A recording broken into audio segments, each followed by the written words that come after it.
Hey guys, you asked for a chicken curry, so I'm making you chicken curry. In my fried rice video, I just used the green top, so I'm now going to use the white of my spring onion.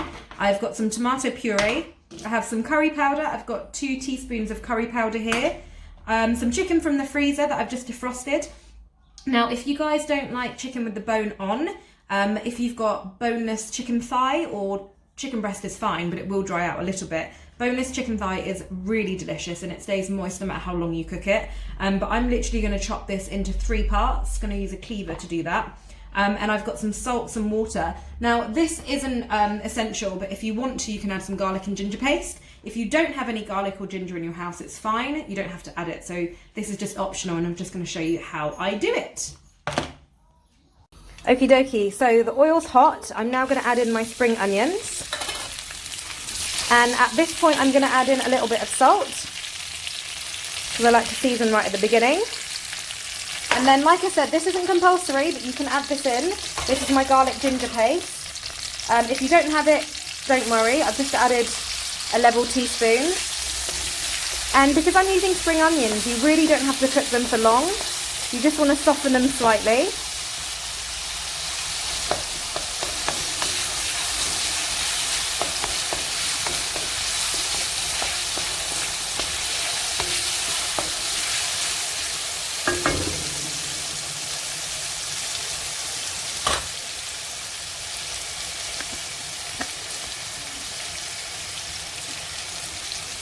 And then at this point I'm going to add in 2 teaspoons of tomato puree, and we want to cook this off properly.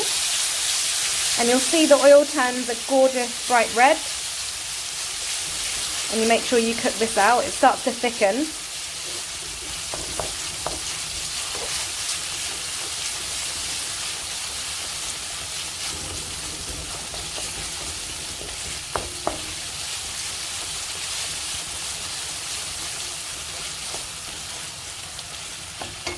At this point I add in my curry powder,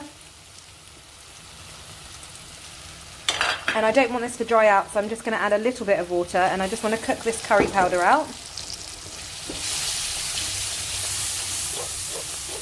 And it's turned into a gorgeous thick paste almost straight away.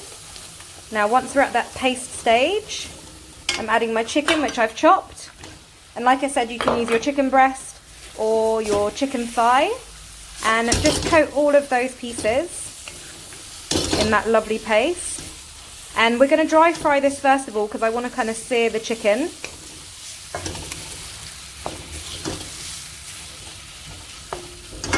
When the chicken is dry fried, we're now going to add in the water.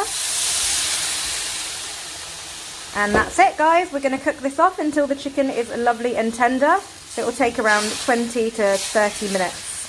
And you're going to cook this on a medium heat. Add more water as you wish. And at this point also you can add chickpeas, you can add potato, you can add some other vegetables to it. It's entirely up to you. But that is going to cook now. And I'm just going to leave that to simmer. Right guys, that's the chicken curry cooked.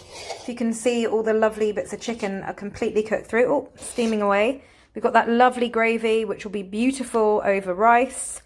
Or you can even have it with bread or some rotis if you've got some frozen.